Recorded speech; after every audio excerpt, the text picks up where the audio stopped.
A homeless Navy SEAL inherited a forgotten estate, but his dog uncovered a World War II secret powerful men would kill to bury. Caleb Ward hadn't planned on staying alive, let alone inheriting anything. But when his K9 Atlas starts digging beneath a silent mountain house, they uncover a hidden chamber tied to a war that never truly ended. And someone is already coming to take it back. Comment 1 if you'd protect the truth no matter the cost, or 0 if you'd walk away. And tell me where you're watching from. The engine ticked as it cooled, metal clicking softly in the cold, like it was trying to remember how to stay alive. Caleb Ward sat in the driver's seat of his truck, hands wrapped around a dented metal thermos that had long since gone cold. Snow drifted sideways across the windshield, carried by a Wyoming wind that didn't care who you were or what you'd survived. Out here, everything got buried eventually.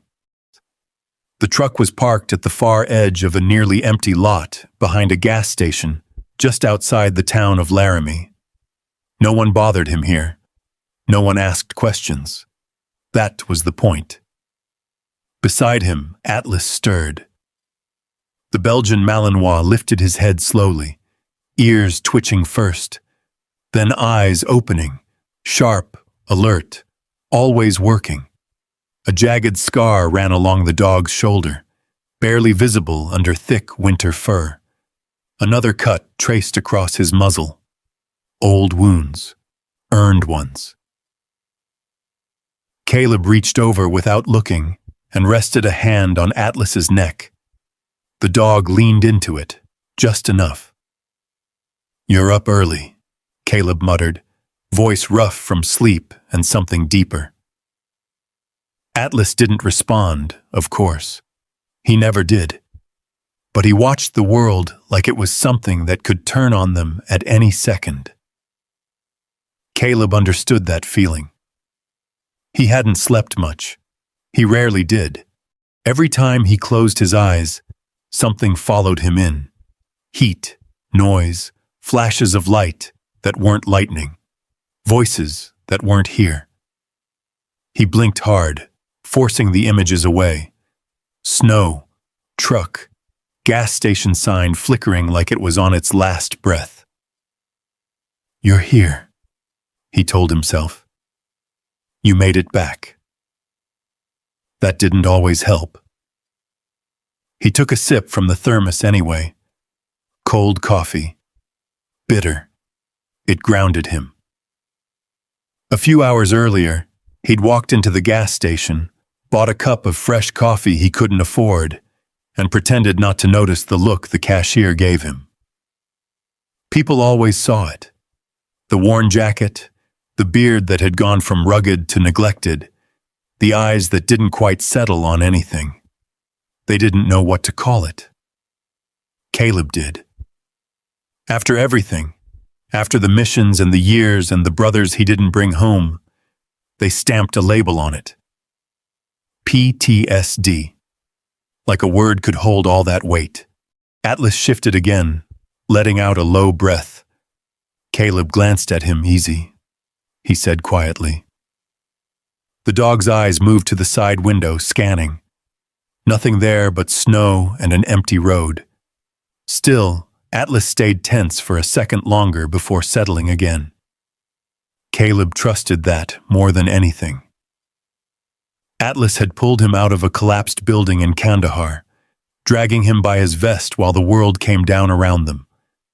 Caleb still remembered the sound of concrete giving way, the choking dust, the moment everything went silent except for the dog's breathing beside him.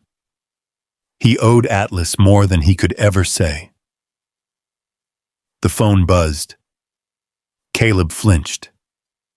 Not a full reaction, not anymore, but enough. He stared at the screen for a second before picking it up. Unknown number. Area code he didn't recognize. He almost let it go to voicemail. Nobody called him anymore. Nobody worth answering. The phone buzzed again. Atlas's ears perked up. Caleb exhaled slowly and hit accept. Yeah. There was a pause on the other end. Then a man's voice, older, careful, the kind that measured every word before letting it out. Is this Caleb Ward? Who's asking? My name is Thomas Garrison. I'm an attorney based in Jackson. I've been trying to reach you for the past 3 days. Caleb frowned slightly. Jackson was a few hours away, deeper into the mountains. Try harder, Caleb said flatly. You found me now. A small pause. The man didn't rise to it. I'm calling regarding the estate of Ruth Callahan. The name hit like something dropped into still water. Ripples spreading out slow. Caleb leaned back in the seat, eyes narrowing slightly. I don't know that name. Another lie. Not quite. More like something buried. She was your aunt, the lawyer said. Your mother's older sister. Caleb's jaw tightened. He hadn't heard that name in years, not since before his mother passed. Even then, it had been spoken like something fragile, something better left alone. She passed away 2 weeks ago, the lawyer continued. I'm sorry for your loss. Caleb didn't respond. Loss was a strange word. It assumed you had something to begin with. I don't have any family, Caleb said finally. Nevertheless, the man replied, steady, you are listed as the sole beneficiary of her estate. That got his attention. Caleb glanced at Atlas, who was now fully awake, watching him. What estate? A property in the Absaroka Range, approximately 30 acres. Primary structure is a lodge-style residence. There are also additional holdings. Caleb let out a quiet breath. Why me? I can't speak to her reasoning, the lawyer said, but the will is clear. Everything passes to you. Everything. The word hung there. Caleb looked out through the windshield. Snow kept falling, steady and quiet. The world didn't change just because someone handed you something. Look, he said, voice low. I don't have money for lawyers, taxes, whatever this is. If you're expecting, you don't need anything today. The man cut in gently. But you do need to come. There are documents to sign, and the property, it's been left untouched. Miss Callahan was very specific about that. Untouched. Something about that word didn't sit right. Caleb shifted in his seat. How far? About 3 hours northwest from your current location, the lawyer said, as if he already knew where Caleb was. I can meet you there. Weather permitting, of course. Caleb almost laughed at that. Weather permitting. Out here, weather didn't ask permission. He rubbed a hand over his face, feeling the rough edge of his beard. 3 hours. He had nothing tying him here. No job, no place, no one waiting. Atlas shifted again, then stood up on the seat, looking toward the road like he was already ready to move. Caleb watched him for a moment. You think we should go? He asked quietly. Atlas didn't look back, just stared ahead, focused. Always forward. Caleb let out a breath he didn't realize he'd been holding. All right, he said into the phone. Text me the address. I will, the lawyer replied. Drive carefully, Mr. Ward. The roads into the property can be difficult. Yeah, Caleb said. They always are. He ended the call and set the phone down. For a moment, he just sat there. Snow falling, engine cooling, Atlas waiting. Then Caleb reached forward and turned the key. The truck coughed once, twice, then came alive with a low rumble. Guess we've got somewhere to be, he said. Atlas shifted closer, steady and calm now. Caleb pulled out of the lot, tires crunching over packed snow, and pointed the truck toward the mountains. The farther they drove, the thinner the road became. Town faded behind them. Lights, people, noise, all of it swallowed by trees and rising land. Pine forests closed in on both sides, branches heavy with snow, bending under the weight like they were guarding something, or hiding it. The sky darkened faster out here. Clouds rolled low, thick and gray, pressing down on the mountains. Caleb leaned forward slightly, hands firm on the wheel.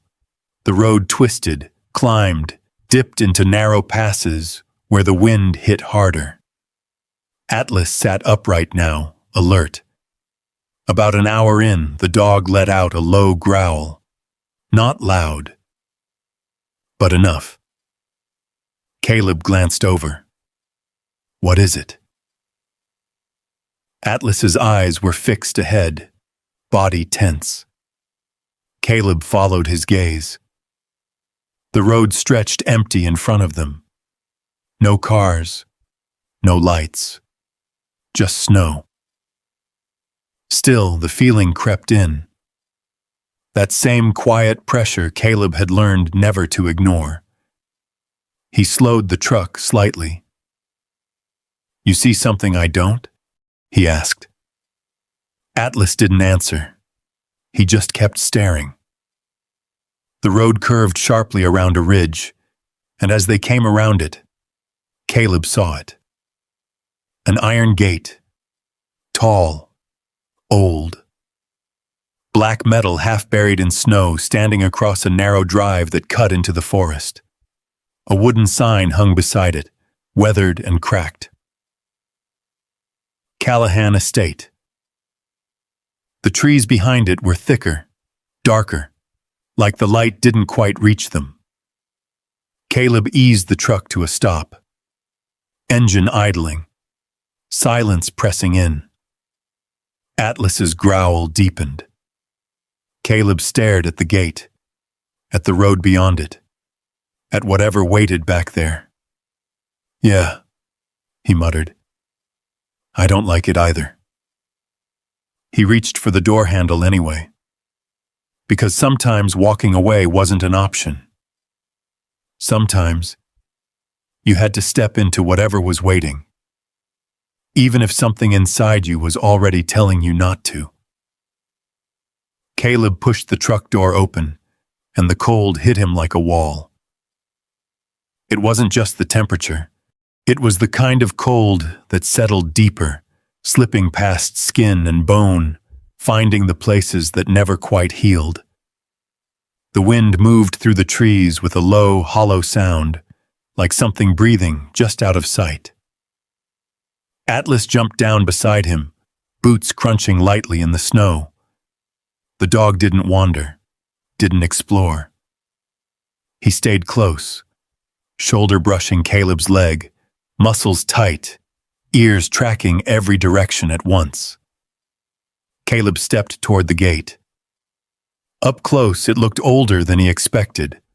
The metal was blackened with age, not rusted but worn smooth in places, like hands had touched it over and over again long ago, and then stopped. The chain around it hung loose, unlocked. Caleb frowned. That's strange, he muttered. The lawyer had said the place was untouched, left alone. But someone had opened this gate, or never bothered to close it. Atlas let out a low, warning rumble. Yeah, Caleb said softly. I hear you. He pushed the gate. It didn't creak. It didn't resist. It swung open silently, like it had been waiting. Caleb hesitated for half a second. Then he stepped through. The drive beyond was barely a road, just two narrow tracks cutting through deep snow, winding into the forest. The trees pressed in tight, tall pines, forming a tunnel that swallowed what little light remained. Caleb went back, climbed into the truck, and eased it forward through the gate. As soon as they crossed the threshold, Atlas shifted, not just alert now, on edge. His body angled toward the windshield, nose twitching, picking up something Caleb couldn't smell. The truck crawled forward. Snow crunched under the tires. Branches scraped softly along the sides. The forest grew denser with every yard, closing behind them like a door. Caleb checked the rearview mirror. The gate was already disappearing into the trees. No going back easy. "All right," he whispered. "Let's see what she left behind." The drive curved, climbing steadily. The farther they went, the quieter it got. Even the wind seemed to fade, like the forest was swallowing sound. No birds, no movement, just the steady hum of the engine. Then, suddenly, the trees opened. Caleb's foot eased off the gas. The estate stood in front of them. A massive lodge-style house built of dark timber and stone, rising out of the snow like it had grown there. The roof was heavy with white, the windows dark except for a faint reflection of the gray sky. It didn't look abandoned. It looked paused, like someone had left mid-sentence. Caleb parked slowly, engine idling for a moment before he shut it off. Silence dropped in hard. Atlas didn't wait this time. He jumped out, circling once, scanning the edges of the clearing. His nose stayed low, moving through the cold air, picking up scents Caleb couldn't begin to understand. Then the dog stopped. Locked onto the house. A low growl built in his chest. Caleb followed his gaze. The front door stood tall, solid wood, reinforced with iron bands. No footprints led up to it.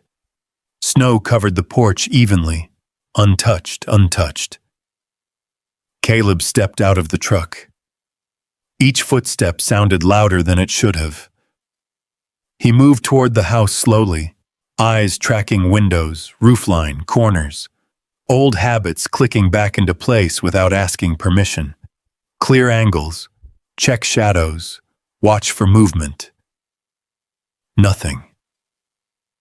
But that didn't mean safe. Atlas stayed close, brushing against Caleb's leg again as they reached the porch steps. The wood groaned faintly under Caleb's weight. Not broken, just aware. He reached for the door handle. Paused. Listened. Nothing inside. No movement. No sound. He turned the handle. Unlocked. The door opened inward with a slow, steady motion. Warm air drifted out to meet them. Caleb froze. Atlas stepped forward first. The dog crossed the threshold without hesitation this time, but not relaxed. Every muscle in his body stayed tight as he moved just inside, scanning left, then right. Caleb followed. The door closed behind them with a heavy final thud.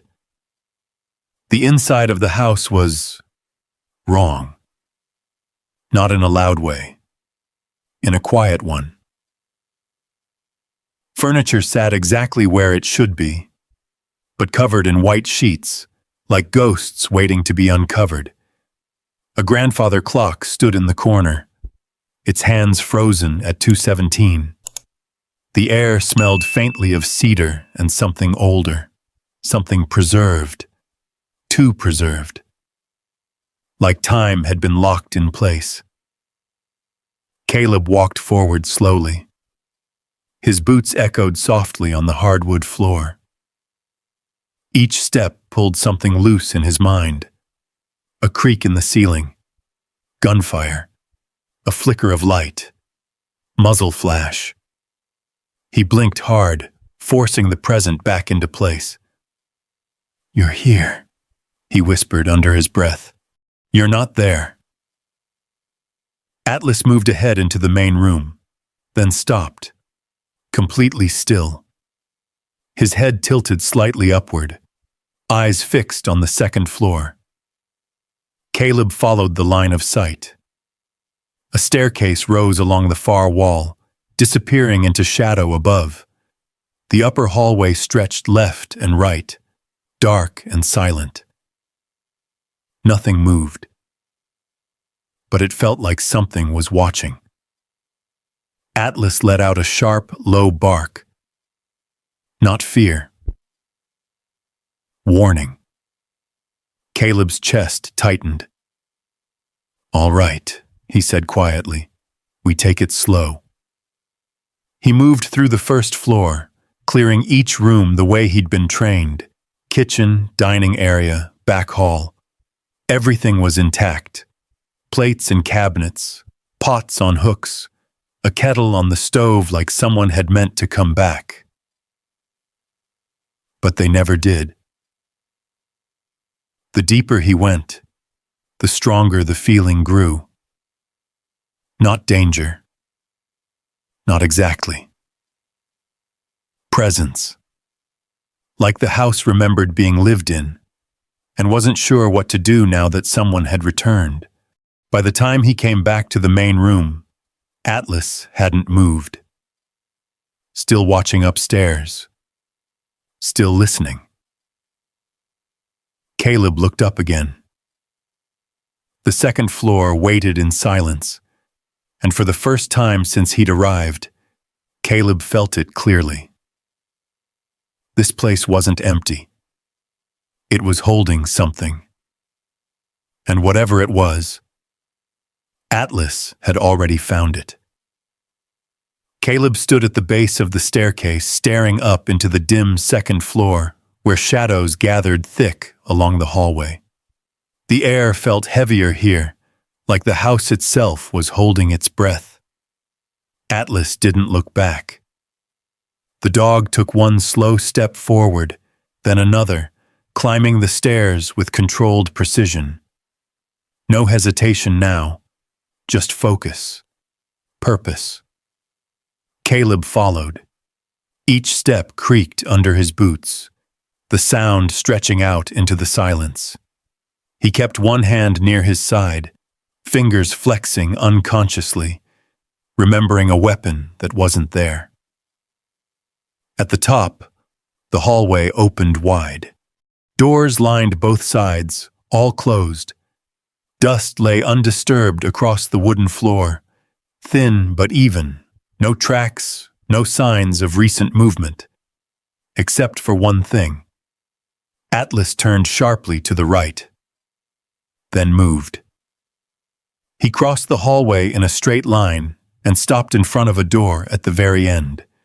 His body stiffened, head low, tail still. Then he scratched. Not playfully, not curiously. Hard, rapid. Claws hitting wood in a sharp, urgent rhythm. Caleb's pulse ticked up. "What is it?" he asked quietly. Atlas didn't stop. The scratching grew louder, more aggressive, like the dog was trying to dig through the door itself. Caleb reached for the handle, paused, listened. Nothing. He turned it. The door opened inward. The room beyond was different. No sheets over the furniture, no dust across the floor. This space had been used. A study, old but organized. Shelves lined the walls, filled with books, maps, and boxes labeled in careful handwriting. A large wooden desk sat near the center, covered in stacked papers, a rotary phone, and a small tape recorder. Atlas pushed past Caleb immediately, straight to the far side of the room. Then he dropped low and began clawing at the floor. Not the walls, not the furniture. The floor. Caleb stepped closer. The boards beneath Atlas's paws were darker than the rest, slightly uneven, not obvious, but enough. Hidden. Caleb crouched beside him. "Move," he said gently. Atlas stepped back, but didn't go far. He hovered close, eyes locked on the spot. Caleb ran his hand over the wood, cold, smooth. Then, a seam, barely visible. He pressed down. Nothing. He shifted his weight, pushing harder, testing different angles. Still nothing. Caleb stood, scanning the room quickly. His eyes landed on the desk. He moved to it, opening drawers, pens, old letters, tools. One drawer stuck. He pulled harder. It slid open with a sharp snap. Inside, an old iron pry bar. Caleb stared at it for a second, then let out a quiet breath. Of course. He walked back, knelt, and slid the edge of the bar into the seam. Applied pressure. The wood resisted, then gave. A sharp crack echoed through the room as the board lifted slightly. Atlas stepped closer, watching. Caleb worked the bar deeper, pulling up the panel piece by piece until the entire section came loose. Beneath it, steel. A hatch. Cold, solid, reinforced. Caleb's heartbeat slowed, focused. This wasn't random. This was built. He brushed snow-dusted dirt and debris away from the surface, revealing a handle recessed into the metal. No lock. Just weight. Caleb gripped it. "All right," he murmured. He pulled. The hatch didn't budge. He adjusted his stance, planted his feet, and pulled again, harder. The metal groaned, then lifted. A rush of cold air surged upward, carrying a scent that didn't belong in this house. Old. Dry. Buried. Caleb stepped back slightly as the hatch opened fully. Darkness yawned beneath them. A narrow set of stairs led down into the earth, disappearing into black. Atlas stepped forward immediately. Too fast. Caleb grabbed his collar. "Easy," he said sharply. The dog froze, but his body trembled with tension, eager to move. Caleb reached into his jacket and pulled out a small flashlight, clicked it on. The beam cut through the darkness, revealing wooden steps reinforced with metal brackets, descending into a chamber below. Carefully built. Carefully hidden. Caleb swallowed once, then started down. Each step creaked softly under his weight, the sound swallowed almost instantly by the space below. The air grew colder with every step, thicker somehow. Atlas stayed glued to his side. Halfway down, Caleb paused, listened. Nothing. No movement. No sound. Just silence pressing in from every direction. He kept going. At the bottom, the beam of his flashlight spread wide, and stopped. Caleb didn't breathe for a moment. The room stretched out farther than he expected. Concrete walls, reinforced beams. Not a basement. Something else. Something built with purpose. Wooden crates lined the far wall. Dozens of them. Stamped with faded markings. U.S. Army. Another crate bore different lettering. OSS. Caleb stepped forward slowly. Atlas moved ahead, sniffing the air, circling the crates but staying close. Caleb knelt beside one, ran his hand across the wood. The markings were real. Old, but preserved. He found a crowbar leaning against the wall nearby. Already placed. Already waiting. He pried open the first crate. The wood cracked. The lid came loose. Inside, gold. Bars stacked neatly, dull yellow under the flashlight beam. Caleb stared. Didn't move. Didn't blink. Just stared. He reached out slowly and touched one. Cold. Heavy. Real. Atlas let out a low sound behind him. Not alarm this time, but something else. Recognition, or maybe just instinct. Caleb moved to the next crate. Opened it. Documents. Bundles of papers tied together, stamped with official seals. Maps, photographs, names, dates, operations. He flipped through one file. The words blurred at first, then settled. Recovered assets, European theater, unauthorized holdings. Caleb's chest tightened. This wasn't just money. This was history. Buried. Hidden. Left behind. He sat back slowly on his heels, the flashlight beam shaking slightly in his hand. Above them, the house remained silent. Untouched. Unchanged. Like it had been waiting. Caleb looked at Atlas.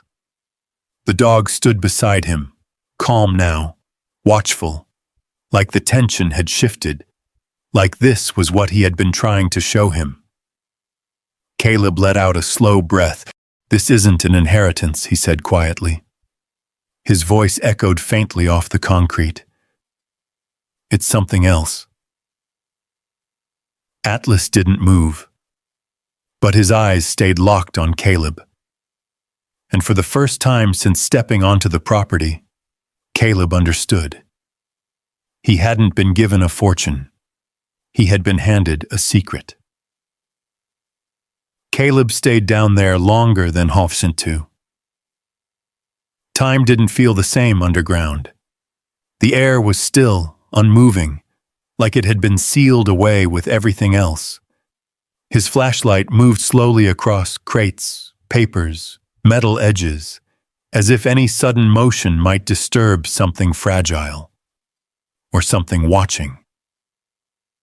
Atlas moved quietly through the space, nose low, then lifting occasionally, tracking scents that had no business still being alive after 70 years. But he didn't bark, didn't growl. He accepted this place. That unsettled Caleb more than if he hadn't. Carefully, Caleb gathered a small stack of documents, just enough to carry, and made his way back up the stairs. The hatch closed behind him with a dull, final sound. The study felt different now. Not empty anymore. Full. Like every object in the room suddenly had weight. Caleb set the documents on the desk and turned on a small lamp. The bulb flickered once, then steadied, casting a warm glow that pushed back the shadows just enough to make the space feel human again. Atlas lay down near the door, but his head stayed up, watching. Always watching. Caleb sat. For a long moment, he just stared at the papers in front of him. Then he reached forward. The first document was a typed report, yellowed with age but preserved almost perfectly. The heading read, Office of Strategic Services, European Theater Operations. Caleb's eyes moved down the page. Recovered assets, cultural artifacts, gold reserves. Then a name. Ruth Callahan. He leaned back slightly. No way, he muttered. He picked up another file. Same name, different date, different location. Paris, Vienna, Munich. The pieces started forming slowly in his mind. Not clearly. Not yet. But enough. Ruth Callahan hadn't been a recluse. She hadn't just disappeared into the mountains.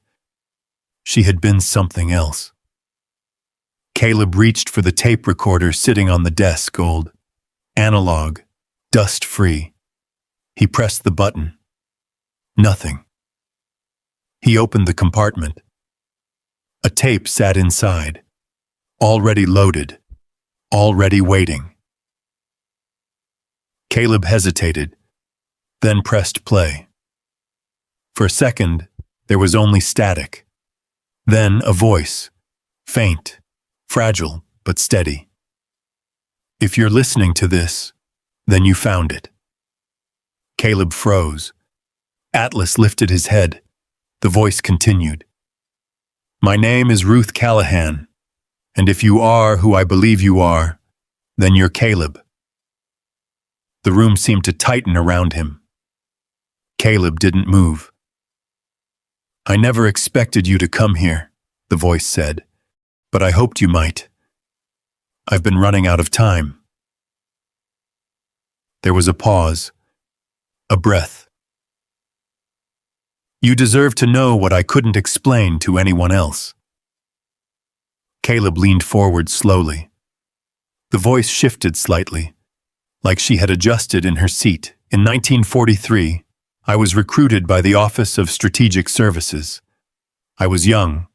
I spoke German. I understood art, history, things they needed. A faint crackle of static. They sent me to Europe.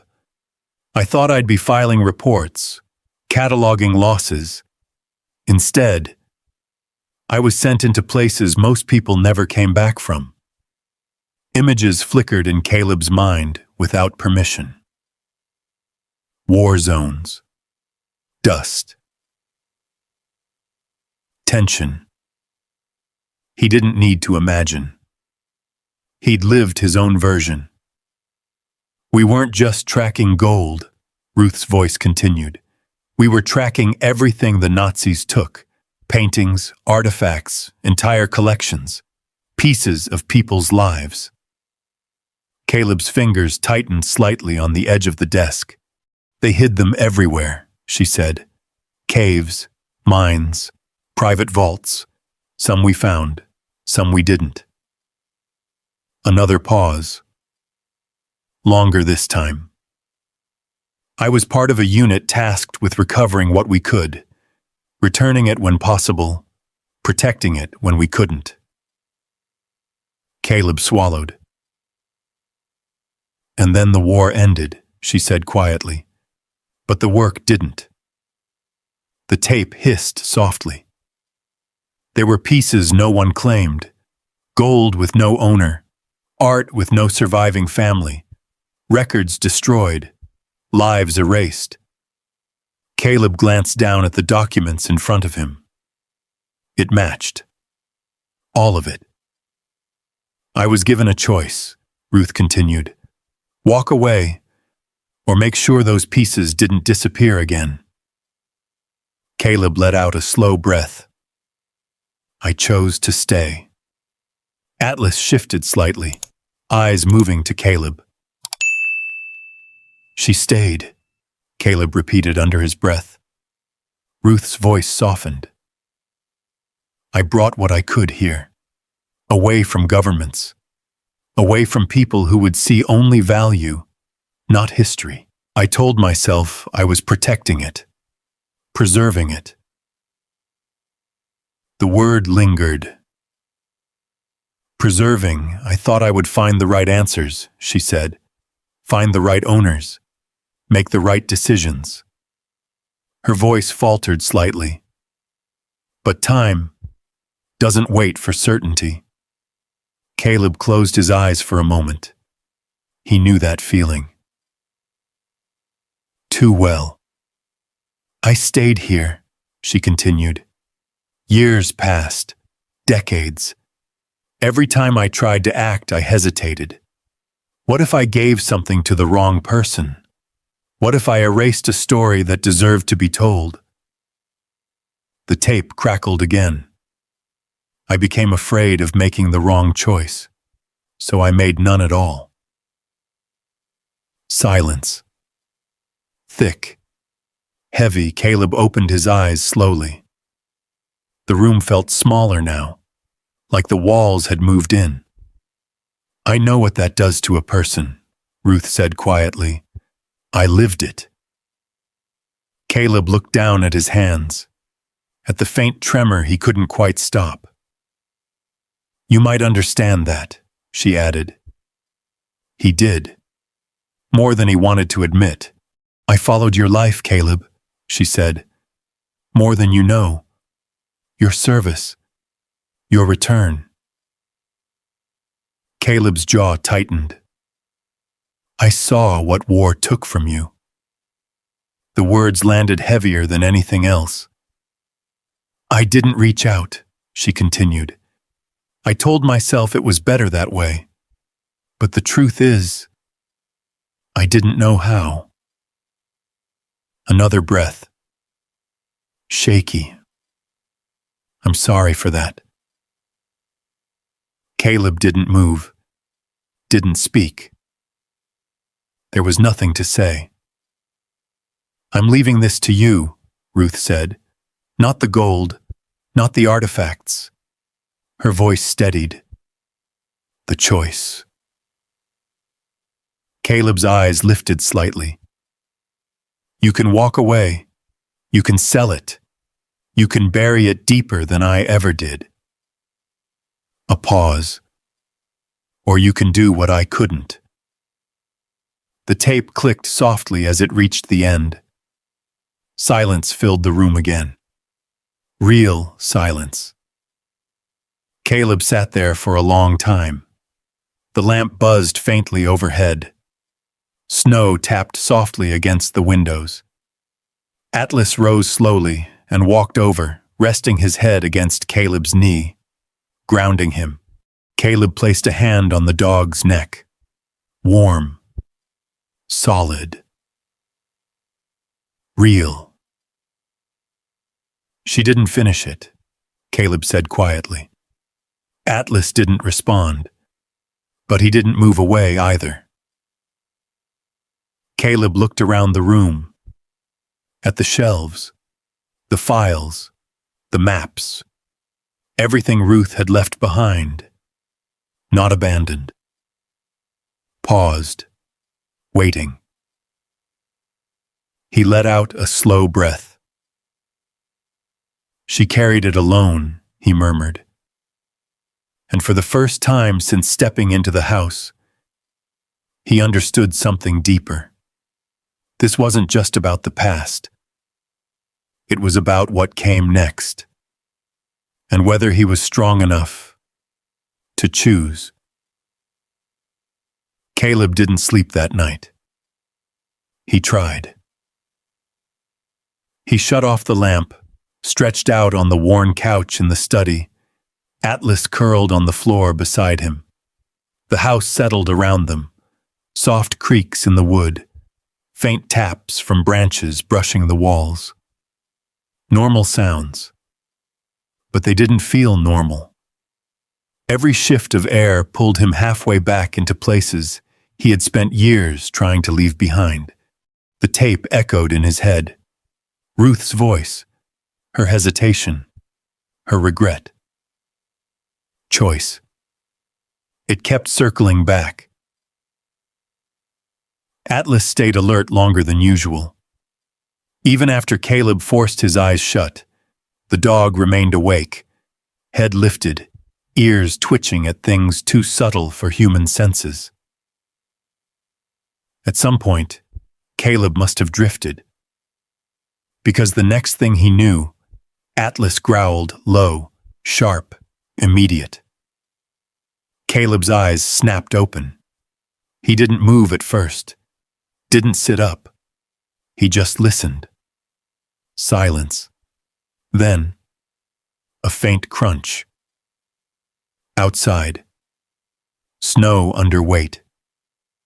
Caleb rolled off the couch in one fluid motion, instincts snapping into place before his thoughts could catch up. His hand went to his side again. Empty. Still empty. He moved to the window slowly, keeping low. Atlas stayed just behind him, muscles tight. Caleb pulled the curtain aside just enough to see out. At first, nothing. Just the wide clearing, blanketed in fresh snow, pale under early morning light. Then he saw it. Tracks, fresh. Leading from the tree line toward the house. Not animal. Human. Boot prints. Caleb's chest tightened. "How long?" he whispered. Atlas let out another low sound. Not long. The prints were sharp, edges clean. Whoever had made them hadn't been here overnight. They had come recently. Very recently. Caleb scanned the tree line. Nothing moved. But the feeling was back. That pressure. That sense of being watched. He dropped the curtain. "All right," he muttered. "We're not alone." Atlas shifted closer. Caleb moved quickly now. He checked the doors, still locked. Windows, intact. No signs of forced entry. But that didn't mean much. Whoever came here didn't need to break in. They were already testing, watching. Caleb grabbed his jacket and stepped out onto the porch. The cold hit him harder this time, sharper. The world outside looked untouched until you noticed the details. The tracks led from the forest to the edge of the porch, then stopped. No return path. Caleb crouched, studying them. Boot size, heavy tread, purposeful steps. Not someone wandering, someone approaching. He followed the tracks with his eyes. They ended right at the bottom step. Then, gone. Caleb stood slowly. "That's not right," he said. Atlas moved ahead, sniffing the ground intensely, circling the area where the tracks disappeared. Then the dog lifted his head, turned toward the forest, and stared. Caleb followed his gaze. The trees stood still. But something felt off, like the silence had weight, like it was hiding movement. He stepped forward once, then stopped. Not yet, not blind. He backed up onto the porch. Inside. The door shut behind them. Caleb's mind was already moving. Someone had come here. They knew about the place, maybe about what was inside. The thought settled hard. He wasn't the only one who knew. A sound broke the silence. An engine. Distant. Approaching. Caleb moved back to the window. A black SUV emerged from the trees, tires crunching over the narrow drive. Clean, expensive, out of place. It rolled to a stop in front of the house. Caleb didn't step outside this time. He watched. The driver's door opened. A man stepped out. Mid-40s, well-dressed despite the terrain, dark coat, gloves, movements controlled, confident, not lost, not surprised. He walked toward the porch like he belonged there. Atlas moved forward, placing himself between Caleb and the door. A low growl rolled through his chest. "Yeah," Caleb said quietly. "I don't trust him either." A knock. Firm. Measured. Caleb waited. The knock came again. "Mr. Ward," a voice called from the other side. "Smooth. Professional. I know you're in there."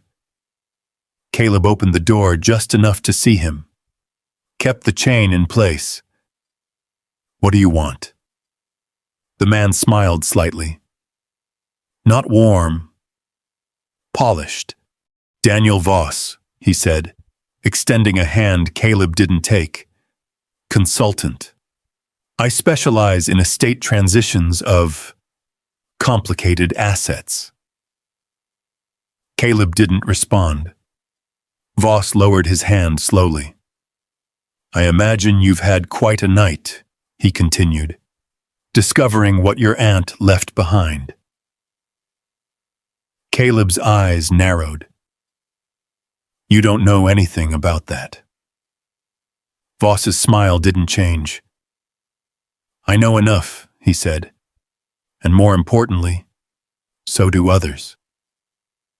Caleb felt it again, that tightening in his chest. "How did you find this place?" Caleb asked. "People like me," Voss said calmly. "We don't lose track of things like this." Atlas stepped forward slightly, pressing closer to the door. His growl deepened. Voss glanced down at him. "Beautiful animal," he said. "Very well trained." "State your business," Caleb cut in. Voss nodded once. "Fair enough. I'm here to help you." Caleb almost laughed. "Help me with what?" "With what you've inherited," Voss said. "You're sitting on something very valuable, very sensitive, and very dangerous if handled incorrectly." Caleb's jaw tightened. "I don't need help." "You do," Voss replied calmly, "because right now you don't understand what you have, but others do." He gestured lightly toward the forest. "People are already watching," he said. "Some of them won't knock." Caleb didn't move, didn't blink. "I can make sure you walk away from this with more than you've ever had," Voss continued. "Money, security, a clean exit." "And what do you get?" Caleb asked. Voss smiled again. "A percentage," he said simply, "and the satisfaction of knowing everything is handled properly." Silence stretched between them. Atlas didn't stop growling. Caleb looked past Voss, out toward the trees. The feeling hadn't gone away. If anything, it had grown stronger. "You should think about it," Voss said, stepping back slightly, "because if you don't, someone else will make the decision for you." He reached into his coat and pulled out a card. Slid it through the gap in the door. "Call me," he said, "before things get complicated." Caleb didn't pick it up. Voss turned and walked back to the SUV without another word. The engine started. The vehicle reversed slowly, then disappeared back into the trees. Silence returned. But it wasn't the same silence as before. Caleb closed the door, locked it, then stood there for a long moment. Atlas moved beside him, pressing against his leg. "Yeah," Caleb said quietly. "They know." He looked down at the card on the floor, didn't pick it up. Not yet. Outside, the snow kept falling. But now, it didn't feel empty anymore. It felt like eyes. The rest of the day passed in a kind of quiet that wasn't peaceful. Caleb moved through the house with purpose now. Every door checked, every window tested. He closed curtains where he could, leaving just enough space to see out without being seen. Atlas never strayed far. If Caleb shifted rooms, Atlas followed. If Caleb paused, Atlas watched. The dog had gone from alert to locked in, every movement precise, controlled, ready. Caleb recognized it. That state between calm and combat, the one you didn't come back from easily. By late afternoon, the sky had darkened again. Clouds rolled low over the mountains, thick and heavy, swallowing the last of the light. A storm was coming. Caleb stepped onto the porch one more time, scanning the tree line. Nothing moved. No engines. No tracks beyond the ones already fading under fresh snow.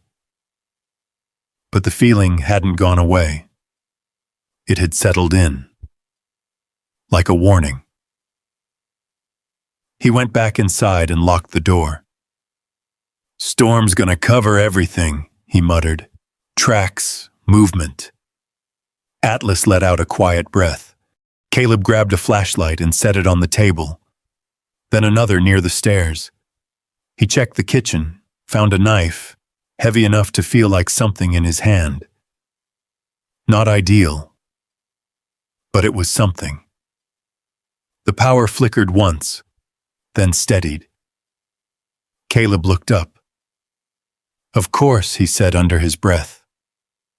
Night fell fast. The storm rolled in like a wall, wind howling through the trees, snow slamming against the windows in thick bursts. The house creaked under the pressure, old wood flexing but holding. Inside, the lights dimmed again, then went out. Darkness dropped hard. Atlas was already on his feet. Caleb grabbed the nearest flashlight and clicked it on.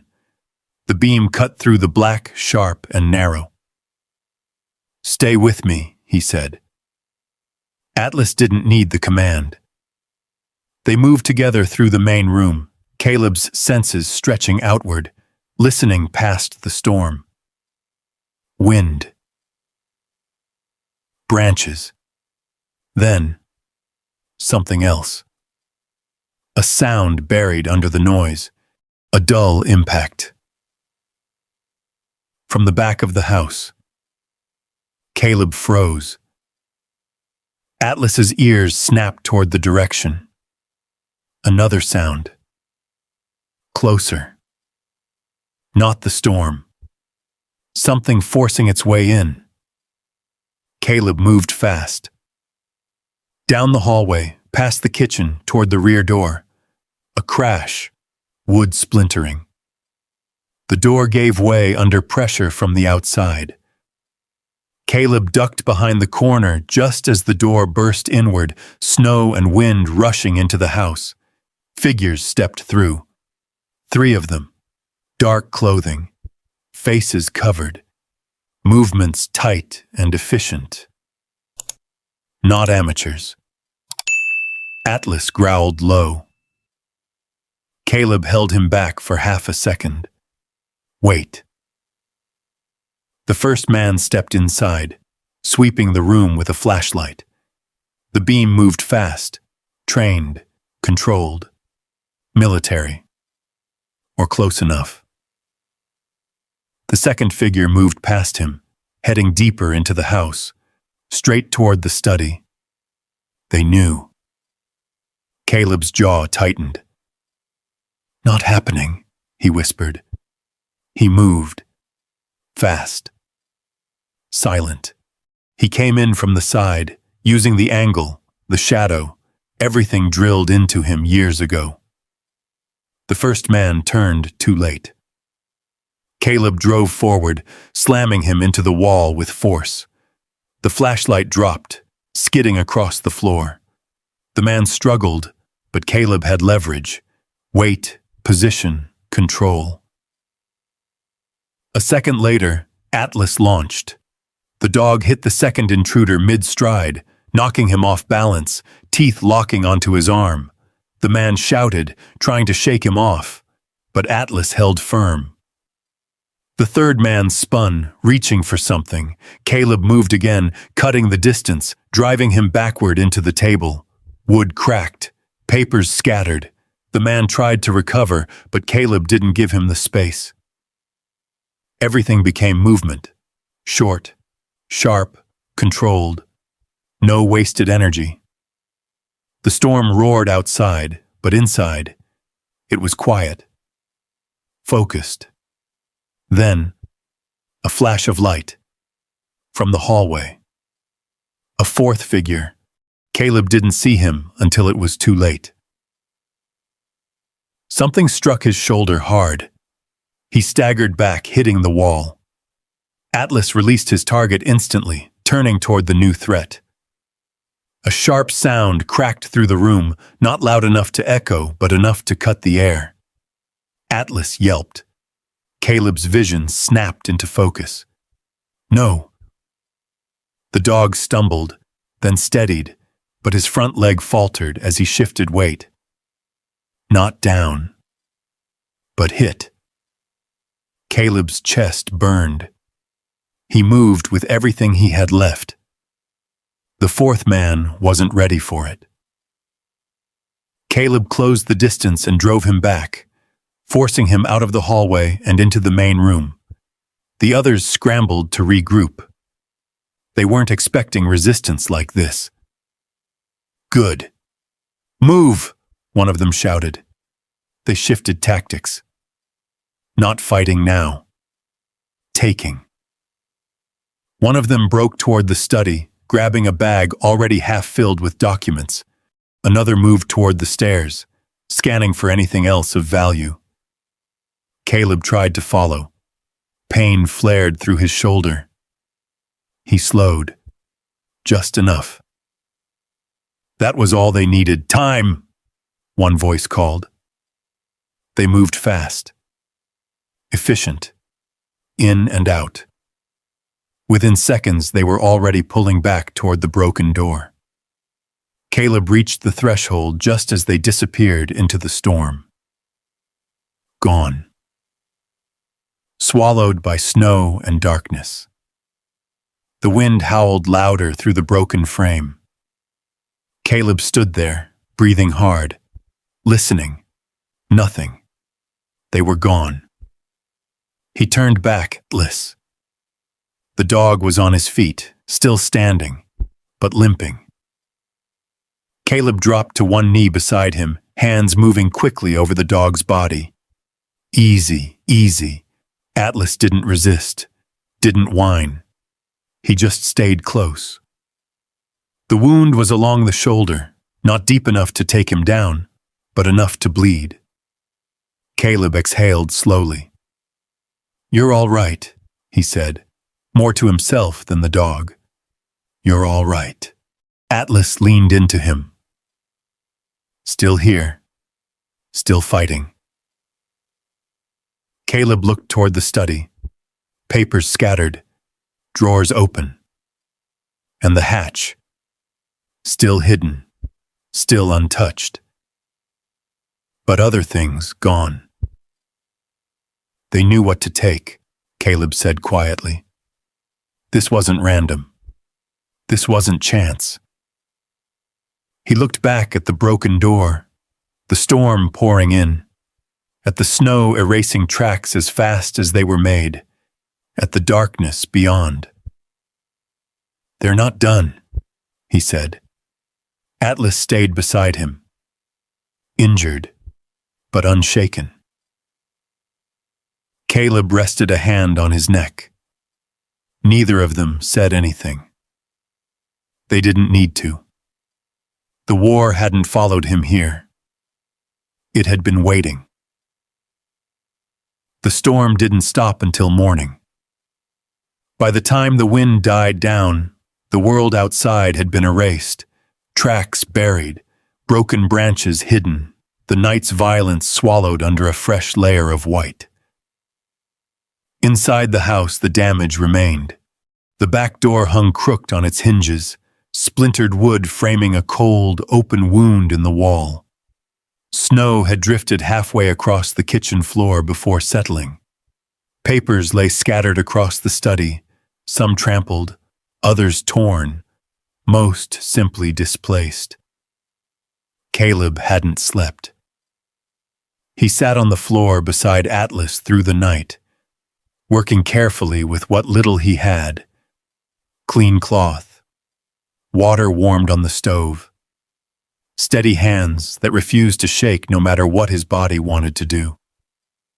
Atlas didn't make a sound. Not once. Even when Caleb pressed against the wound to stop the bleeding, even when the pain must have cut deep, the dog just watched him, trusted him. That trust hit harder than anything else. "Stay with me," Caleb had said more than once. Atlas never left. Now, in the pale gray light of morning, Caleb leaned back against the wall, exhausted. Atlas lay beside him, breathing steady but slower than usual, his injured legs stretched carefully in front of him. Caleb rested a hand on his neck. "You did good," he said quietly. Atlas's ears flicked once. The house felt different now. Not just heavy, marked, like something had been broken open and couldn't be put back. Caleb pushed himself to his feet slowly, his shoulder protesting from the impact the night before. He ignored it. Pain wasn't new. But this was something else. He moved into the study. The desk had been overturned. Files were missing, specific ones, not random. They knew exactly what they were looking for. Caleb crouched, picking up a folder that had been tossed aside. He flipped through it quickly. Dates, locations, names tied to recovered assets. He scanned the edges, nothing obvious missing here, which meant they took the ones that matter most, he muttered. Atlas shifted behind him. Caleb glanced back. "Yeah," he said. They weren't guessing. He stood and moved to the floor hatch. Still hidden, still intact. They hadn't found it. Or they hadn't had time. Either way, that wouldn't last. Caleb stared at the floorboards for a long moment, then looked around the room again. At the shelves, the maps, the records Ruth had left behind. Her voice echoed in his head. "I became afraid of making the wrong choice, so I made none at all." Caleb exhaled slowly. "That's not going to be me," he said. But saying it didn't make it easier. He walked back to Atlas and knelt beside him again. The dog's eyes followed him. Steady. Focused. "You're hurt because of this," Caleb said quietly. "Because I stayed." Atlas didn't move, didn't pull away. He leaned slightly into Caleb's hand. Caleb shook his head. "Should have left," he muttered. Should have taken the truck and gone back down the mountain. But even as he said it, he knew it wasn't true. He wasn't running anymore. Not from this. Not from what had been left to him. He stood again and walked to the window. The storm had cleared. The mountains stretched out beyond the trees, sharp and endless under a pale winter sun, beautiful in a way that didn't ask for permission. Caleb watched the horizon. "They'll come back," he said. Not a guess. A fact. Atlas's ears twitched again. Caleb turned, which means we don't wait for it. He moved with purpose now. Not fast, not frantic. Focused. He began gathering the documents that remained, organizing them into stacks, sorting what he could understand from what he couldn't. Patterns started to emerge. Certain locations repeated. Certain names. Some marked with notes in Ruth's handwriting, short, careful observations. Unclaimed, unverified, return pending. Caleb frowned. "Pending for how long?" he said under his breath.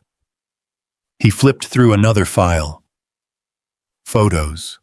Old black and white images of crates, paintings, gold reserves being cataloged in war zones. Soldiers in the background. Ruins, temporary storage sites. Then another page. A list. Recovered assets. Provisional custody. Each item had a number, a location. And next to some, a single word. Hold. Caleb's jaw tightened. "She kept them," he said. "Not just protected. Kept. Not for herself. But not for anyone else either." He leaned back slightly. This wasn't just about money. It never had been. This was about ownership. About history. About people who were gone, and things that still remained. Caleb ran a hand through his hair, frustration creeping in. "You wanted me to fix this?" he said aloud, as if Ruth could hear him. "You couldn't figure it out in 40 years. Atlas shifted again, pushing himself up slightly despite the injury. Caleb moved quickly. "Hey, easy." The dog steadied himself, then stood. Slow, careful, but standing. Caleb stared at him. "You should be resting." Atlas took a step forward, then another. Still limping but moving. Then he stopped and looked directly at Caleb. Not at the door. Not at the floor. At him.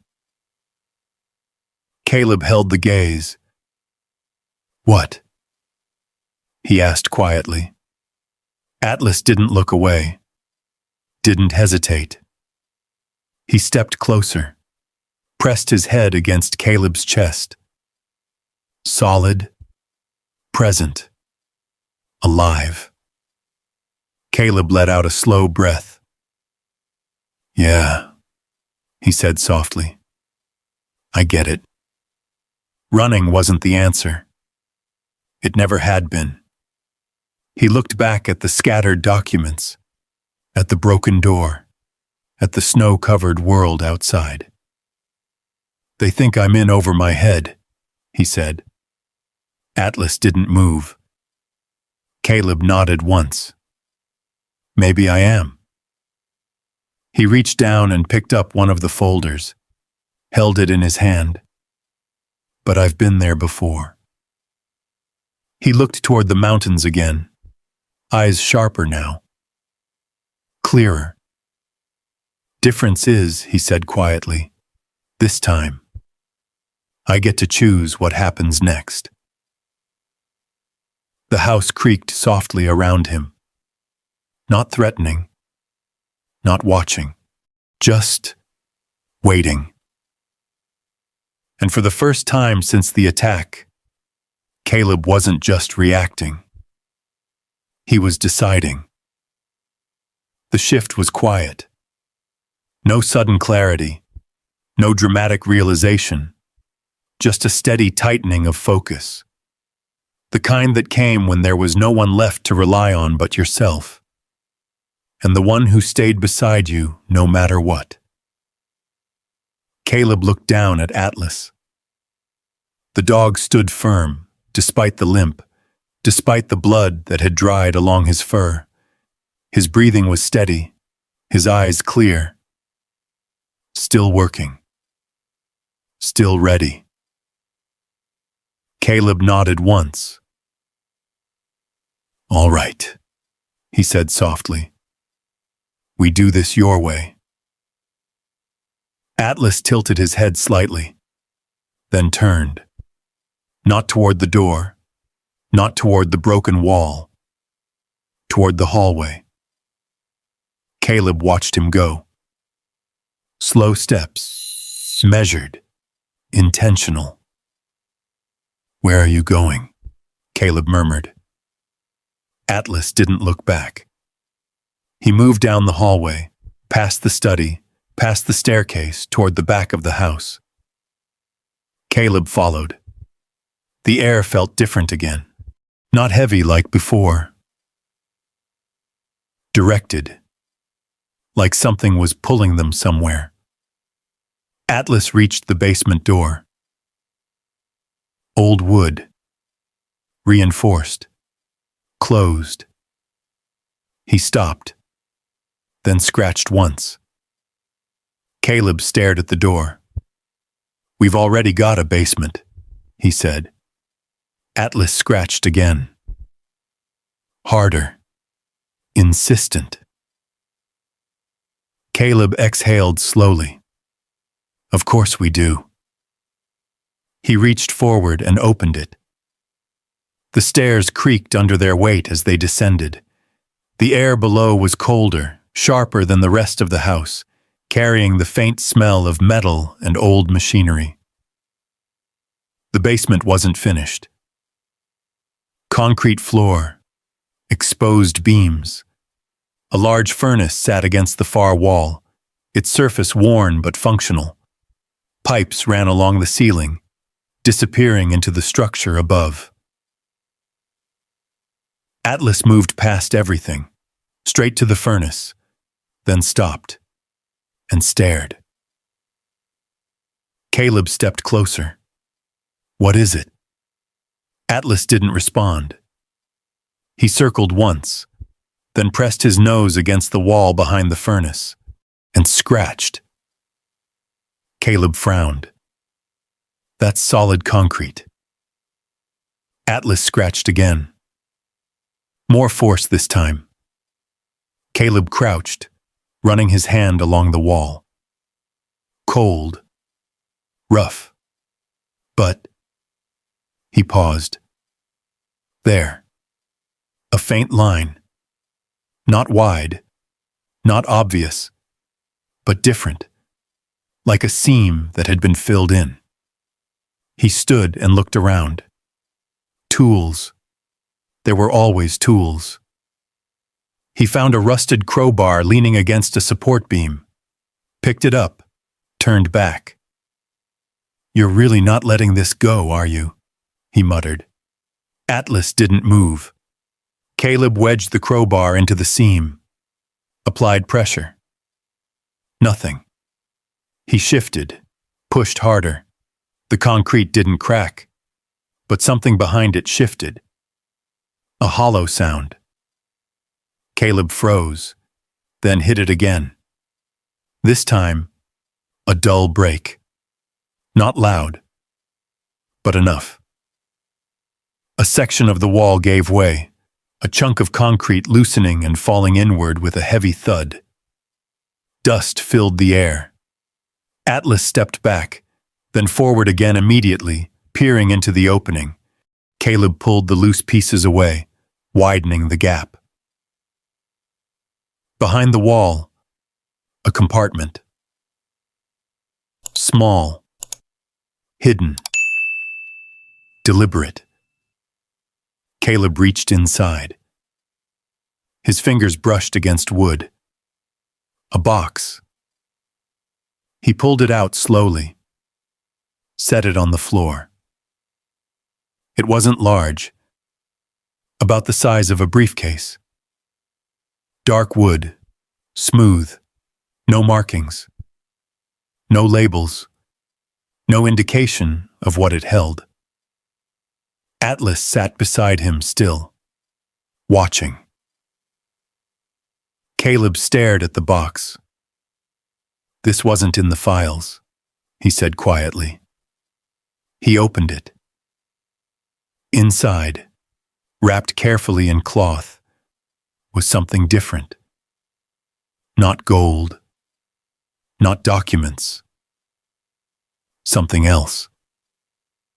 He unwrapped it slowly. The cloth fell away, and Caleb stopped breathing. A painting.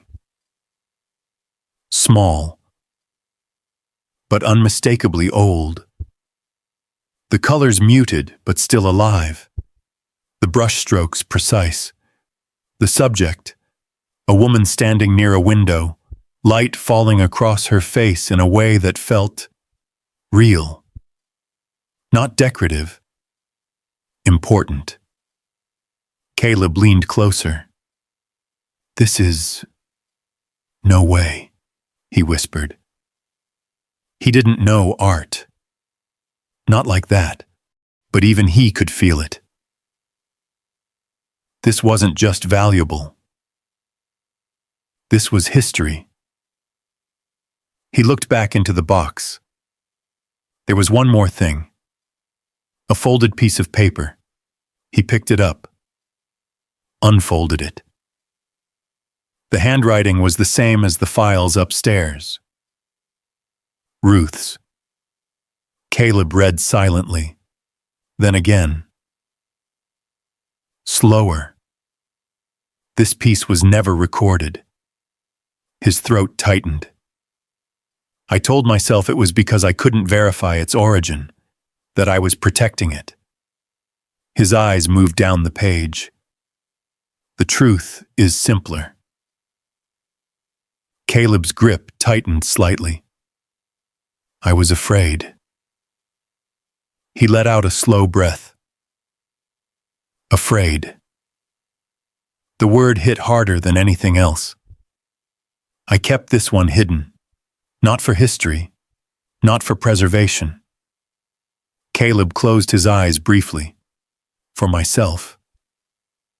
He looked back at the painting, at the way the light had been captured, at something that had survived everything. War.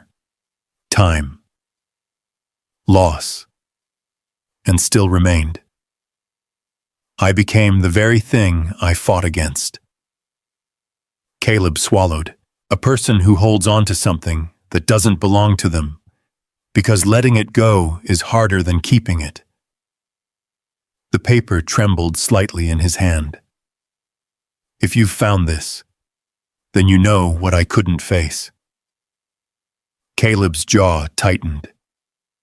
You now have a choice I avoided my entire life. Silence filled the basement. Heavy. Still. Atlas didn't move. Didn't look away. Caleb lowered the paper slowly. "This changes everything," he said. Not louder, not dramatic. Just true. Because now, it wasn't just about what had been taken. It was about what had been hidden, even from the truth. Caleb looked at Atlas. The dog held his gaze, unwavering. "You knew," Caleb said quietly. "Not really. But it felt that way. Like Atlas had brought him here on purpose. To see it. To understand it. Caleb exhaled slowly. Yeah, he said. I get it. He wrapped the painting carefully again, set it back in the box, but didn't close it.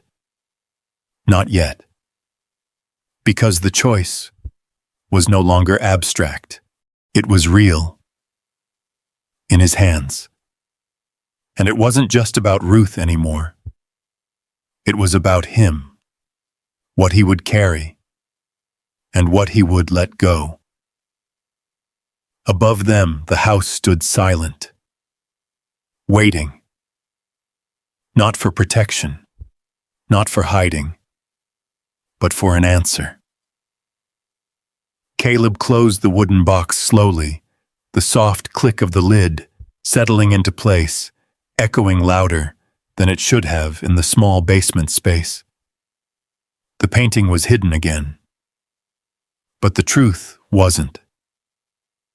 He stood there for a moment, staring at the patched opening in the wall, the broken concrete scattered at his feet. Atlas shifted beside him, leaning slightly into Caleb's leg, steady despite the injury. Yeah, Caleb said quietly. We don't bury this one. He picked up the box, holding it carefully, like it carried more than just wood and canvas. Because it did. It carried a decision. And decisions had consequences. He moved back upstairs slowly, Atlas keeping pace, each step deliberate. The house felt different again, not heavier, not lighter. Clearer. The storm had passed completely now. Sunlight pushed through the windows in long, pale beams, cutting across the floor like lines drawn between choices. Caleb set the box on the study desk. He didn't open it again. Not yet. Instead, he turned to the rest of the room, the scattered documents, the half-missing files, the story left in pieces. They took what they needed, he said. Atlas lay down near the door, watching. They're coming back for the rest. Caleb picked up one of the remaining folders and flipped through it again. Locations, coordinates, lists, some marked with Ruth's notes, some with nothing. Incomplete. Unfinished. Like everything else. He rubbed his jaw slowly.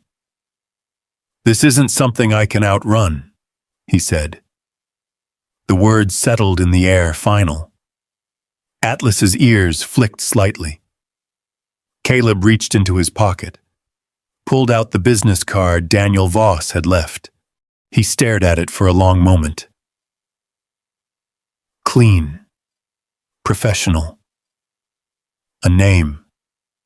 A number. Nothing else, no such thing as a free offer, Caleb muttered. But Voss had been right about one thing. Others knew, and they wouldn't wait. Caleb picked up the phone, paused, looked at Atlas. You trust him? Atlas didn't react, didn't look at the phone, just watched Caleb. That was the answer. Caleb exhaled. Yeah, he said. Me neither. Still, he dialed. The line rang once. Twice. Then, oh, Mr. Ward, Voss answered, smooth as before. I was hoping you'd call. Caleb didn't waste time. You knew about the basement. A slight pause. Parts of it, Voss said. Enough to understand its significance. You sent those men. Another pause. Longer this time. I warned you others would come, Voss replied. Whether they were acting independently or not, is beside the point. Caleb's jaw tightened. Don't play that game with me. I'm not, Voss said calmly. I'm offering you a way out of it. Caleb leaned against the desk. The price. Voss didn't hesitate. You walk away with more money than you've ever seen. Clean, fast, no complications. I take over the estate, the assets, the logistics. And everything disappears, Caleb said. Everything is handled, Voss corrected. Silence stretched between them. Caleb glanced at the closed box on the desk. At what cost? He asked. Voss's voice softened slightly. Mr. Ward, you're not equipped to deal with this. Legally, politically, financially. These assets are tied to international claims, wartime records, governments that don't forget. I've dealt with worse, Caleb said quietly. I'm sure you have, Voss replied. But this isn't a battlefield. You can't fight this with instincts and willpower. Caleb didn't respond, because part of him knew that was true. Voss continued. You're injured. Your dog is injured. And the people who came last night, they will come again. Next time, they won't be testing. Caleb's grip tightened on the phone. I don't scare easy. I know, Voss said. That's not what worries me. Another pause. I'm offering you control over how this ends. Caleb let out a slow breath. Or you take it from me. I prevent others from doing far worse, Voss replied. Caleb closed his eyes for a second. The temptation wasn't loud. It didn't shout. It whispered. Money. Security. Peace. No more running. No more choices. Just done. He opened his eyes, looked at Atlas. The dog was watching him. Still, present, unwavering. Caleb exhaled slowly.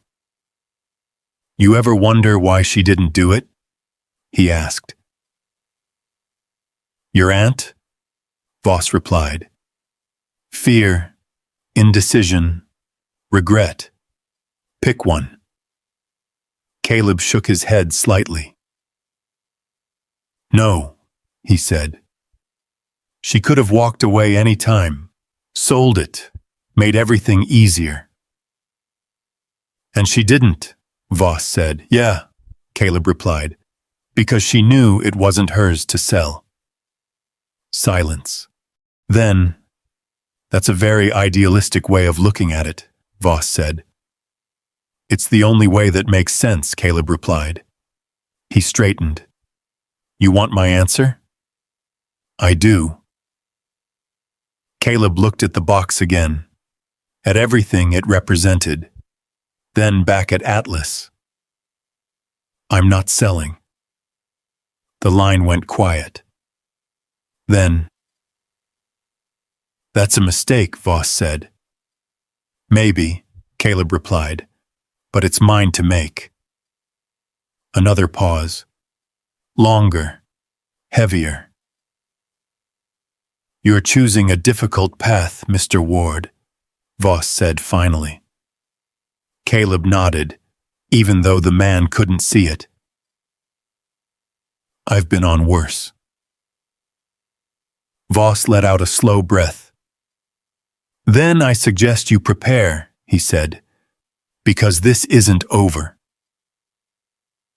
The line went dead. Caleb lowered the phone. The house was silent again, but not empty, not uncertain. Different. He looked at Atlas. Guess we're doing this the hard way. Atlas pushed himself up slowly, favoring his leg, but steady. He moved to Caleb's side, close, ready. Caleb reached down and rested a hand on his neck. "Yeah," he said quietly. "Wouldn't have it any other way." Outside, the snow began to fall again. Soft, steady, like the world was resetting. But Caleb knew better. This wasn't the end of anything. It was the beginning of what came next. Caleb didn't wait. He moved. Not fast, not reckless, purposeful. The kind of movement that came from training drilled so deep it didn't need thought anymore. He walked through the house once more, checking every door, every window, every angle of entry. The broken back door was reinforced with a heavy beam he wedged into place. Curtains were drawn, lights kept low. The house wasn't a home anymore. It was a position. Atlas followed him through every room, limping but alert, nose catching scents Caleb couldn't detect, ears twitching at sounds too quiet to notice. "You should be resting," Caleb muttered. Atlas ignored him. Of course he did. Caleb paused in the main hallway, looking toward the front door. "They'll come tonight," he said. Not a guess. A timeline. They'd tested him once. They'd pushed. Now they'd come to take. Atlas let out a low growl. Caleb nodded. "Yeah," he said. "I feel it too." By late afternoon, the sky had darkened again. Clouds rolled in low over the mountains, turning the horizon into a flat wall of gray. The air thickened, quiet in a way that felt wrong. Snow started just after sunset. Light at first, then heavier. By nightfall, the world beyond the windows had vanished. Perfect cover. Caleb stood in the study, the wooden box resting on the desk beside him. He didn't open it. Didn't need to. The decision had already been made. Atlas sat near the doorway, waiting. The first sound came just after midnight. A soft crunch. Snow under weight. Not wind. Caleb's body reacted before his mind did. He moved to the wall. Killed the last light. The house dropped into shadow. Atlas stood silent, focused. Another sound. Closer. Then, a faint click. Metal against wood. Front door. Caleb exhaled slowly. 3, maybe 4, he whispered. Atlas shifted slightly, positioning himself between Caleb and the hallway. Caleb moved to the side of the doorway, pressing himself against the wall. The front lock gave. A slow, careful entry. Professionals. They didn't rush, didn't slam. They slipped inside like they belonged there. Dark figures moved through the foyer. Black clothing, masked faces, controlled movements. Caleb waited. One step closer, then another. The first man crossed into the hallway. Caleb moved. Fast, precise. He struck low, driving his shoulder into the man's midsection, slamming him into the wall. The air rushed out of the attacker in a sharp grunt before Caleb's forearm locked against his throat. A second figure reacted. Too slow.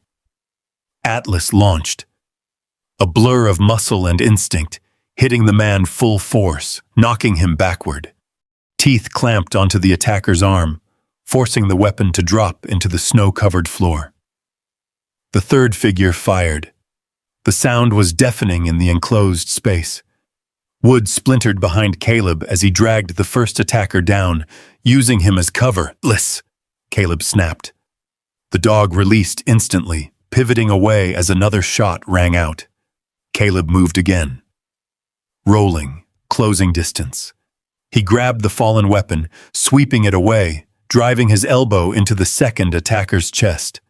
The man staggered back, slipping on the wet floor. Another figure moved from the rear hallway. Caleb saw it just in time. He pivoted, throwing his weight forward, tackling the fourth man before he could raise his weapon. They hit the ground hard. Breath. Movement. Struggle. The man tried to pull free. Caleb didn't let him. He locked the arm, twisted. The weapon dropped. A sharp cry, then silence. For a moment, everything stopped. Caleb pushed himself up slowly. Scanning. The remaining attackers were retreating. Fast. Not panicked. Calculated. They had what they needed. Or they knew they wouldn't get it tonight. One of them grabbed a bag near the doorway. Documents. Not the box. Never the box. They disappeared into the storm. The door slammed behind them. And just like that, they were gone. The silence returned. Heavy. Broken only by the sound of Caleb's breathing. And Atlas. Caleb turned. The dog stood a few feet away. Still. But something was wrong. Atlas. The dog took a step, then faltered. Caleb's stomach dropped. No. He crossed the distance in seconds, dropping to his knees beside him. Blood. Fresh. Dark against the pale floor. The earlier wound had opened. Worsened. Hey, stay with me," Caleb said, his voice low but urgent. Atlas didn't resist, didn't whimper. He just looked at Caleb, trust. Always trust. Caleb pressed his hand against the wound, applying pressure. "You don't get to do this again," he muttered. "You don't get to save me and check out after." Atlas's breathing slowed slightly, but steady. Still steady. Caleb leaned closer. "You hear me?" Atlas's eyes didn't leave his. Good. Still there. Caleb worked quickly, binding the wound tighter, securing it with what he had left. His hands were steady, but his chest felt tight. Too tight. Not fear. Something else. He sat back slightly, keeping one hand on Atlas. "You're not done," he said quietly. "Not yet."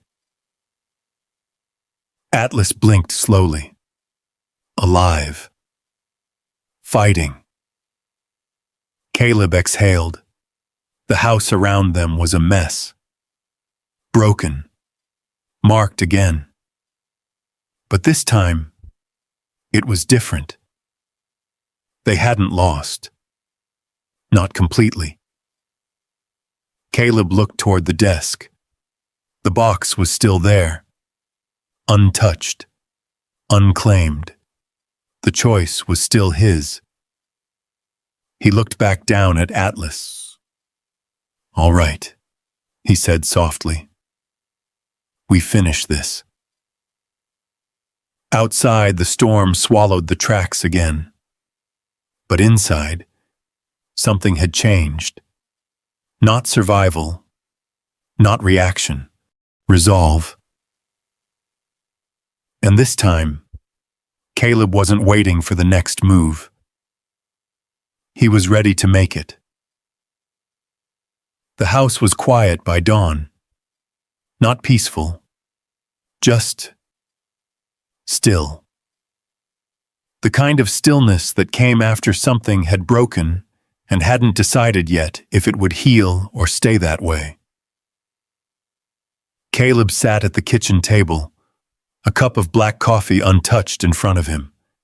His hands rested flat against the wood, fingers spread slightly, as if grounding himself in something solid. Across the room, Atlas lay on a blanket Caleb had dragged near the stove. The dog's breathing was steady, deeper than before, but slower. The bandage held. Alive. That was enough for now. Caleb stared out the window. The snow had stopped again. The mountains looked clean, untouched, like the night hadn't happened, like nothing had. But inside, everything had changed. He pushed himself up from the table slowly and walked back into the study. The box still sat where he'd left it, unopened, unmoved, waiting. Caleb rested his hand on the lid. "You're not mine," he said quietly. "Not the painting, not the gold, not the documents, not any of it." He pulled the chair back and sat down, then reached for the phone. This time he didn't hesitate. He dialed. The line rang. Once. Twice. Then, "Daniel Voss," the voice answered. Caleb didn't waste time. "It's done." A pause. "I assume that means you've reconsidered my offer," Voss said. "No," Caleb replied. "It means I'm ending this." Silence. Then, "I'm listening." Caleb leaned forward slightly. "You wanted control?" he said. "You don't get it."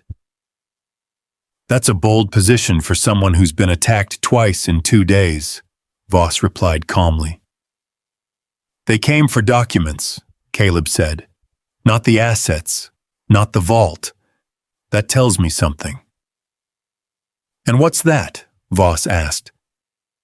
"That this isn't about money anymore," Caleb said. "It's about ownership, about who gets to decide what happens next." Another pause. Then, "You're catching on," Voss said. Caleb nodded slightly, even though the man couldn't see it. "So here's what's going to happen," Caleb continued. "I'm going public." The line went quiet. Longer this time. "You don't want to do that," Voss said. "I already am," Caleb replied. "You'll destroy any leverage you have," Voss said. "Once this is exposed, governments get involved. Claims start piling up. You'll lose control of everything." Caleb looked at the box. "At least it won't be hidden anymore," he said. "That's not your decision to make alone," Voss said, sharper now. "It is now," Caleb replied. A breath. Controlled, measured. "You think you're doing the right thing," Voss said. "I know I am," Caleb replied. "And what about the cost?" Voss asked. "You walk away from this with nothing, no money, no protection, no future." Caleb glanced toward the kitchen, toward Atlas. "I've had nothing before," he said quietly. "I survived it." Silence. Then, "You won't survive what comes next," Voss said. Caleb's grip on the phone tightened. "Maybe," he said, "but I won't become what you are." The line went dead. Caleb lowered the phone. For a moment, he just sat there, breathing. Then he stood, moved with purpose. He gathered everything, the remaining documents, the photos, the lists. the truth. Piece by piece. He didn't rush, didn't panic. He built it, organized it, prepared it. By midday, his truck was loaded. The box was wrapped carefully and placed in the front seat. Atlas lay across the back, head resting on a folded jacket, eyes open but calm. Caleb opened the driver's door and paused. He looked back at the house, the estate, the place he had inherited, the place that had tried to swallow him whole and had nearly succeeded. He exhaled slowly. "You don't get to be a secret anymore," he said. Then he got in. The engine turned over. The road down the mountain was slow, snow still thick in places. The truck moved carefully, tires gripping what they could. Caleb didn't push it, didn't rush. This wasn't a retreat. It was a decision. By the time he reached town, the sun had broken through the clouds again. Small buildings lined the road. Quiet, unassuming, normal. Caleb parked outside the sheriff's office. For a moment he didn't move. Then Atlas shifted in the back. A soft nudge. Caleb glanced over his shoulder. "Yeah," he said. He stepped out, opened the back door, helped Atlas down carefully. The dog leaned slightly, but stood, still strong. They walked inside together. The warmth hit immediately. A deputy behind the desk looked up. "Can I help you?" Caleb stepped forward. "Yeah," he said. "You can." He set the box on the counter. Carefully. Like it mattered. Because it did. "I need to report an incident," he said, "and I need to turn something in." The deputy frowned slightly. "What kind of something?" Caleb met his eyes. "The kind that doesn't belong to me," he said. Silence. Then movement. People shifted. Phones were picked up. Doors opened. Questions began. Caleb answered what he could. What he knew. What mattered. He didn't hold anything back. Not this time. Hours passed. Statements, photos, calls. By the time it was done, the sun was setting again. The town felt different now, like it knew something had changed. Caleb stepped back outside, Atlas beside him. The cold air hit his face. Sharp. Real. He exhaled slowly. "Guess that's it," he said. Atlas stood close. Always close. Caleb looked down at him. "Not everything," he added quietly. Because something inside him had shifted. Not fixed, not healed, but lighter. Like he wasn't carrying it alone anymore. He reached down, resting his hand on Atlas's head. "Let's go," he said. They walked away from the building together. Not toward the past. Not toward what had been lost, but toward whatever came next. And for the first time in a long time, Caleb didn't feel like he was running. Winter loosened its grip slowly. Not all at once. Day by day, the snow thinned along the roads, revealing patches of earth beneath. Dark, uneven, real. The mountains didn't soften, but the silence did. What had once felt empty began to sound like something else.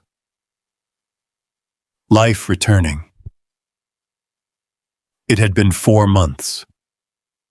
The estate still stood where it always had, deep in the Wyoming wilderness, framed by pine and stone and memory. But it didn't feel like a secret anymore. Not after everything that followed. The investigation had spread far beyond the county lines. Federal agencies stepped in. Historians, legal teams, archivists, all pulled into something that had been buried for decades. The story broke fast. A forgotten World War II cache, unreturned assets, hidden records, and a man who chose not to keep any of it. Caleb never spoke to reporters. Not once. They came anyway. Waited outside the sheriff's office, called, left messages. He ignored them all. It wasn't about attention. It never had been. What mattered was what came after. He stood now on the ridge above the estate, boots planted firmly against the thawing ground. The morning air carried the scent of pine and cold earth. The sun crept over the mountains, casting long lines of light across the valley below. Behind him, the house had changed. Not in structure, in purpose. The lower floor had been cleared and restored, not to hide anything, but to show it. The documents that remained had been cataloged, preserved, and placed into the hands of people who knew what to do with them. Historians came. Veterans came. Families came. Some searching, some remembering, some just needing to see. The estate was no longer isolated. It had become a place where things were returned, not just objects. Stories. Atlas moved up beside him. The limp was still there. It probably always would be. A reminder. But the strength had come back. His coat had grown thicker again, his eyes sharp as ever. He stood close, always close. Caleb reached down, resting a hand on his neck. "You like it better this way?" he asked. Atlas didn't answer. Didn't need to. He stayed. That was enough. Down below, a truck pulled up near the front of the house. A couple stepped out, moving slowly, uncertain. One of them carried a folder. Another family, another story. Caleb watched them for a moment, then exhaled. "Guess we're still working," he said quietly. He turned back toward the house, walked down the path. Atlas beside him. The door opened before he reached it. A woman stood there, mid-50s, hands tight around a stack of papers. Her eyes scanned his face, searching for something she wasn't sure she'd find. "Mr. Ward?" she asked. "Caleb's fine," he replied. She nodded quickly. "My father," she said, voice catching slightly. "He used to talk about something that was lost. We didn't know if it was real or just stories." Caleb listened, didn't interrupt, didn't rush her. She held out the folder. "We think it might be connected to what was found here." Caleb took it, opened it. Photographs, old records, names, dates. He nodded once. "Let's take a look," he said. He stepped aside, let them in. Inside, the house felt warmer, not just from the fire, from the people, from the purpose. Tables had been set up where files once lay scattered. Maps lined the walls, not hidden anymore, but explained. Cataloged, understood. Atlas moved to his usual place near the corner of the room, settling down where he could see everything. Always watching, always guarding. but now not against enemies, against forgetting. Caleb sat with the couple, listened, compared notes, connected pieces. Not all at once, not perfectly, but enough. Enough to move something forward. That was how it worked now. Not one decision, not one moment, but a series of choices, each one made with intention, each one letting something go, or putting something back where it belonged. Later that afternoon, the house quieted again. The couple left. Grateful. Not because everything was solved, but because something had been acknowledged.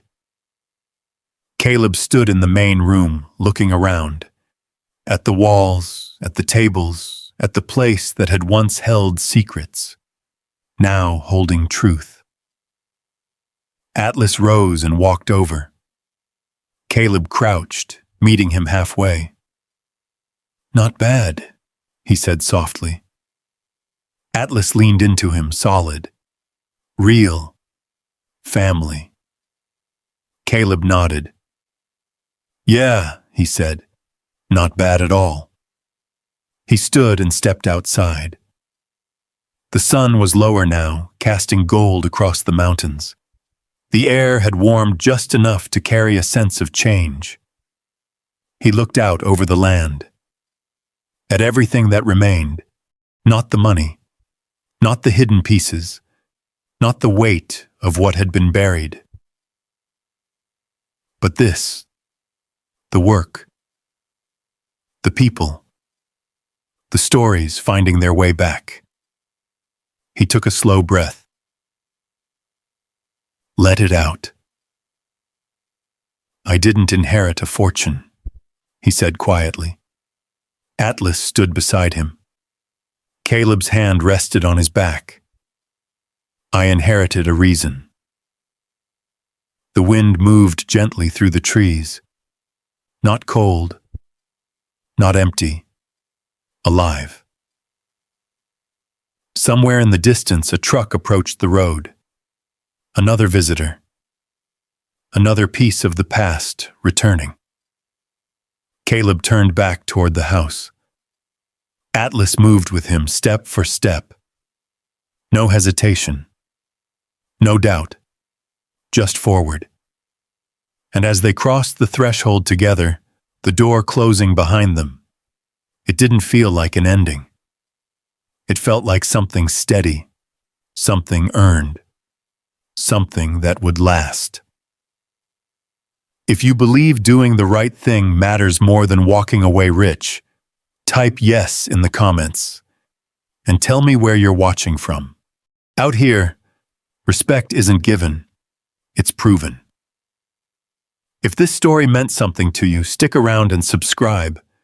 There's more stories like this waiting down the road.